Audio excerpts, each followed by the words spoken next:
Hello and welcome again on pathfinder. आज हम इस लेक्चर में बात करेंगे कि इंडिया का जो फॉरेन एक्सचेंज रिजर्व है उसके अंदर काफ़ी तेज़ी देखने को मिली है। स्पेशली अगर हम इस वीक की बात करें, जो आरबीआई का यहाँ पे डेटा है और 11 नवंबर का ये हमें अपडेट देता है, तो ये कह रहा है कि अगस्त 2021 के बाद सबसे ज़्यादा वीकली इंक्रीज़ यहाँ पे हुआ है। और अगस्त वाला इंक्रीज़ भी अगर हम देखते हैं तो वो आईएमएफ की तरफ से जो ट्रांसफ़र किए गए थे उस वजह से था। तो ये एक बहुत पॉजिटिव साइन है हमारे फॉरेन एक्सचेंज रिजर्व के परस्पेक्टिव से कि ये इंक्रीज़ हो रहा है। क्योंकि यहाँ पे अगर हम देखते हैं कि पूरे साल में, जहाँ पे जनवरी से अगर हम देखें या फिर नवंबर 2021 से देखें, तो लगातार गिरावट देखने को मिल रही है। क्योंकि नवंबर 2021 में 642 बिलियन था जो हमारा पीक था।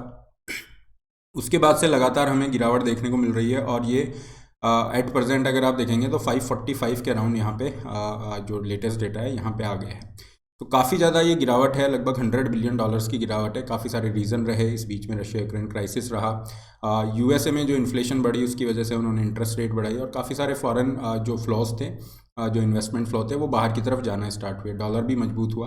तो इन सब वजह से हमारा ये नीचे आ रहा था। लेकिन अभी जो न्यूज़ है ये बहुत पॉजिटिव है, क्योंकि अब हमारा फॉरेन एक्सचेंज रिजर्व बढ़ रहा है और एक वीक के अंदर लगभग $15 बिलियन की बढ़त होना, ये अपने आप में एक बहुत अच्छा साइन यहाँ पे है।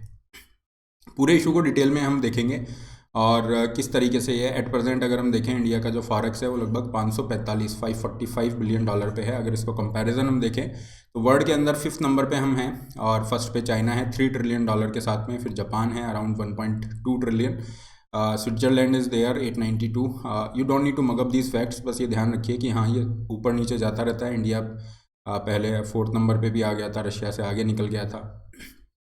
तो इस तरीके से ये है, just to make you aware कि इंडिया कहाँ पे स्टैंड कर रहा है। आगे बढ़ते हैं। आगे बढ़ने से पहले this is brief introduction about me. ये मेरा टेलीग्राम चैनल है जिस पे आपको सेशन का पीडीएफ मिलेगा और फ्री स्पेशल क्लासेस के लिए इस लिंक पे आप मुझे फॉलो कर सकते हैं। अभी एक रिवीजन सीरीज इकोनॉमी की चल रही है शाम को 4 बजे, उसके लिए आप मुझे यहाँ पे फॉलो कर सकते हैं। अब सबसे बड़ी बात है कि इंडिया का ये जो फॉरेक्स रिजर्व है, फॉरेन एक्सचेंज रिजर्व है, ये बढ़ क्यों रहा है और इतना तेज़ी से इस वीक के अंदर क्यों बढ़ा है। तो इसके दो मेजर रीज़न हैं, दोनों को एक साथ हम यहाँ पे एक एक करके देखेंगे। इन्वेस्टमेंट फ्लोज यहाँ पे काफ़ी बढ़े हैं, मतलब फॉरेन जो इन्वेस्टमेंट है इंडिया में इंक्रीज़ हुआ है। और सेकंड जो है फॉलिंग डॉलर इंडेक्स। तो डॉलर इंडेक्स जो होता है, इसमें मेजर 6 करेंसीज है, उसके कंपैरिजन में इंडेक्स आपका आता है। और डॉलर इंडेक्स के गिरने का मतलब है कि डॉलर क्या हो रहा है, डेप्रिसिएट हो रहा है। Depreciation of the dollar means dollar की value in comparison of these major currencies वो नीचे जा रही है, जैसे यूरो है, येन है, या जो भी है। तो अब हमारा जो फॉरेक्स रिजर्व है उसके अंदर डॉलर के अलावा दूसरी और हार्ड करेंसीज भी हैं।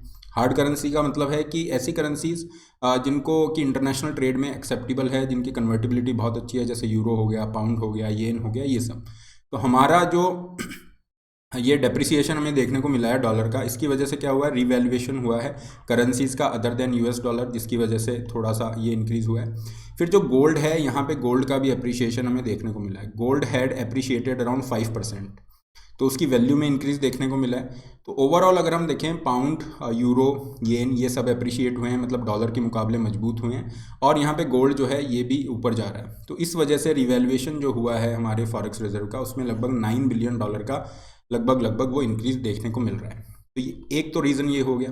सेकंड, जिस इन्वेस्टमेंट फ्लो की हमने बात की थी, अगर हम इस इन्वेस्टमेंट फ्लो पे नज़र डालते हैं तो आप ये न्यूज़ देखेंगे जहाँ पे लिखा है foreign portfolio investors invest over 30,000 crore, लगभग 1 से 18 नवंबर के बीच में 30,000 करोड़ से के लगभग इन्होंने पैसा इन्वेस्ट किया। तो ये हो जाएगा लगभग $3.7 बिलियन। इतना सारा पैसा इन्वेस्ट हुआ है। और पोर्टफोलियो इन्वेस्टर होते हैं, ऐसा समझिए कि फॉरेन में जो भी लोग बैठे हैं वो देख रहे हैं कि इंडिया का शेयर मार्केट अच्छा परफॉर्म कर रहा है, क्यों ना हम यहाँ पे इन्वेस्ट करें, only for the sake of the return. तो इस तरह का पैसा जो आता है वो इस तरह से इन्वेस्ट करते हैं और जितना जल्दी से ये आता है उतना ही जल्दी निकल भी जाता है। तो अभी अच्छी बात है कि ये पोर्टफोलियो इन्वेस्टर्स, फॉरेन इन्वेस्टर जो है इंडिया में इन्वेस्ट कर रहे हैं और लगभग 30,000 करोड़, मतलब ऑलमोस्ट $4 बिलियन इन्होंने इन्वेस्ट किया है। तो अब होता क्या है, अगर इंडिया के अंदर एकदम से इतना ज़्यादा पैसा आ रहा है तो ये डॉलर है, रुपए इस तरीके से आपका रहेगा। और जो एक्सेस फ्लोज होते हैं तो इनको स्टेरलाइज किया जाता है, मतलब आरबीआई जो है इनको परचेज करेगा इस तरीके से डॉलर्स को। और यहाँ पे अगर हम देखते हैं तो impact of an estimated 8 billion worth of recent overseas currency purchase by the RBI एमिड the rising global appetite for local growth asset, जो कि इंडिया के अंदर मान रहे हैं कि हाँ अच्छा रिटर्न हमें मिल रहा है। तो इस वजह से ये 8 बिलियन यहाँ पे इन्होंने परचेज भी इस तरीके से किया है। तो ये भी एक इम्पैक्ट है, दो मेजर इम्पैक्ट है जिसकी वजह से हमारा फॉरेन एक्सचेंज रिजर्व बढ़ा है, क्योंकि ये 529 के अराउंड था और अभी जो लेटेस्ट आरबीआई का डेटा है जो 11 नवंबर तक हमें अपडेट दे रहा है वो कह रहा है 545 आपका हो गया है। So definitely this is a kind of good sign and indeed this is a kind of wise move. बहुत ही अच्छा ये मूव है आरबीआई के द्वारा, एक्सपर्ट्स ऐसा कह रहे हैं। रीज़न ये है कि आने वाले जो स्थिति है काफ़ी इनस्टेबिलिटी यहाँ पे है, मतलब अनप्रडिक्टेबल सिचुएशन है। तो इंडिया को यहाँ पे अगर डॉलर रहेंगे तो अच्छा रहेगा, क्योंकि पिछले लगभग एक साल से हमने देखा कि हमने ऑलमोस्ट $100 बिलियन इस तरह से हमारे कम हुए हैं। रुपए को स्टेबलाइज करने में आरबीआई ने काफ़ी ज़्यादा पैसा इस तरह से डाला। तो अभी जब हमारे पास टाइम है, जब हम इकट्ठा कर सकते हैं तो हम इकट्ठा कर रहे हैं, जब ज़रूरत होगी खर्चा करने की तो उस तरह से रहेगा। ओवरऑल इसमें एक और पॉइंट एग्जाम के पॉइंट ऑफ व्यू से ध्यान रखना है, जो बहुत बार क्वेश्चन पूछे गए हैं, 3-4 बार यहाँ से प्रीलिम्स में क्वेश्चन है कि जो एक तो पूछा हुआ है कि फॉरेन एक्सचेंज रिजर्व इसके कौन कौन से कॉन्स्टिट्यूएंट होते हैं। तो फॉरेन करेंसीज होती हैं major constituent, almost 90% of the forex यही बनाती हैं, जिसमें डॉलर है, यूरो, येन, ये सारी हैं। फिर आता है गोल्ड, और फिर थर्ड होगा एसडीआर और रिजर्व ट्रांच। तो एसडीआर पे भी एक अलग से क्वेश्चन है और रिजर्व ट्रांच पे भी। ये मैं बता देता हूँ एसडीआर क्या होते हैं। एसडीआर एक तरह से आईएमएफ द्वारा क्रिएट की गई आर्टिफिशियल करेंसी है इंटरनल अकाउंटिंग पर्पस के लिए, और जो मेंबर कंट्रीज़ हैं आईएमएफ के उसके फॉरेक्स रिजर्व को सप्लीमेंट करने के लिए इन्होंने बनाया। तो यहाँ पे ये बेसिकली क्या कर रहे हैं, ये 5 करेंसीज़ हैं, इनको क्लब करके एक बास्केट बना दी। हर करेंसी का वेटेज असेंडिंग डिसेंडिंग ऑर्डर के हिसाब से सबको याद कर लो, एग्जैक्ट तो याद नहीं रखना है किसका 40 है किसका 30 है। असेंडिंग डिसेंडिंग याद रखिए कौन सी करेंसी का ज़्यादा है, जैसे डॉलर का है फर्स्ट पे, second euro, third yuan, China का yuan, Japanese yen and pound. इस तरीके से ये लेटेस्ट एस्टिमेट है आईएमएफ के एग्जीक्यूटिव बोर्ड द्वारा, हर 5 साल में होता है। अभी कोरोना की वजह से ये 2022 के अंदर हुआ है, तो ये आप ध्यान रखेंगे। ये हो गए एसडीआर।